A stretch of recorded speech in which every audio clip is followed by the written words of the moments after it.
pensais que tout partirait comme sur des roulettes, tout irait mieux. Et puis je me suis rendu compte que ce n'était pas si évident. Avant ma conversion, j'étais un jeune homme avec une garde-robe remplie. 3 ans après ma conversion, je ne sais pas qu'est-ce qui s'est passé. Je commençais à perdre mes habits les uns après les autres. Jusqu'à ce qu'au début de la 4e année, je me suis retrouvé avec un seul pantalon que j'appelais fils unique. Parce qu'il n'avait ni grand frère ni petit frère. Mais puis surtout, j'avais une chemise. Quelle chemise! Une chemise qui s'est adaptée aux circonstances et aux souffrances. Quelqu'un dit la souffrance rend créatif. Au début, quand je l'avais acheté, elle était manche longue. Mais à force de laver, après 4 ans, un jour, ça s'est ouvert. Ici, j'ai biffé les mentions inutiles. C'est devenu manche courte. Les fabricants à l'usine n'allaient pas reconnaître cette chemise. Et puis, quelques temps après, ça avait une sorte de col qui pendait. Et puis, ça s'est ouvert. J'ai dû enlever, c'était devenu col Mao. La souffrance, elle est terrible. Et durant cette époque, j'ai dirigé les réunions de la jeunesse de notre église. Ah, j'oublie pas 2 événements qui se sont passés après. Mon pantalon, à force de souffrir, a eu 2 trous derrière. Et j'ai dirigé la jeunesse de notre église. Nous avions 2 sortes de réunions. On se réunissait dans la grande salle lorsqu'il n'y avait pas mariage. Mais lorsqu'il y avait mariage, on allait dehors. Et dehors, l'officiant était obligé d'être au milieu. Et il y avait des gens tout autour. Et notre responsable de la jeunesse à l'époque disait toujours, celui qui doit diriger la réunion doit avoir sa chemise enfilée. Et ce jour-là, mon pantalon avait connu quelques problèmes. Je viens les voir, je dis, le principe il est vrai, mais j'ai un problème. Je lui ai montré, il dit, pour toi la constitution change. Mais le problème c'est plutôt... Je commençais à diriger la réunion et puis le micro est tombé.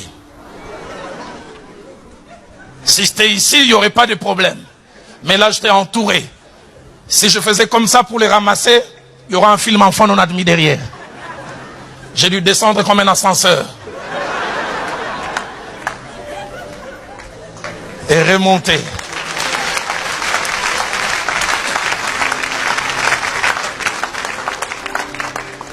Et la réunion finie, un de mes amis me prend de côté et dit, Roland, toi qui dis nous serons toujours la tête et non la queue, dis-moi entre nous, avec ton habillement, est-ce qu'on est vraiment la tête?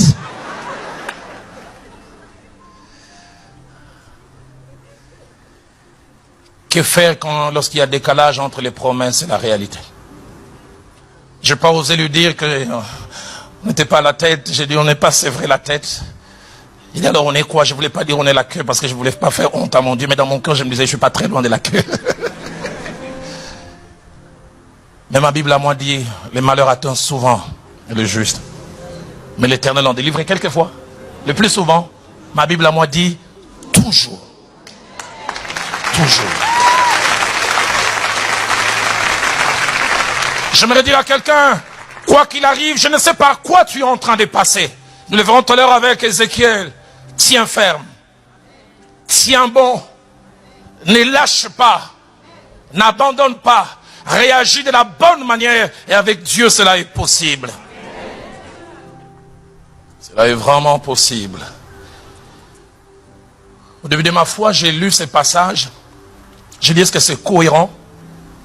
Habakkuk au chapitre 2 verset 3, le Dieu fidèle, le Dieu fort, il promet, il parle de l'irréversibilité de sa promesse. Mais plus bizarre, le même Dieu envisage un décalage dans les temps. Car c'est une prophétie dont le terme est fixé. Elle marche vers son terme. Elle ne mentira pas, mais puis bizarre. Lui-même dit si, elle tarde. Ah bon? Elle peut tarder. Si elle se passe, pas au temps voulu. Décourage-toi, est-il dit. Lâche prise. Attends-la, car elle s'accomplira certainement.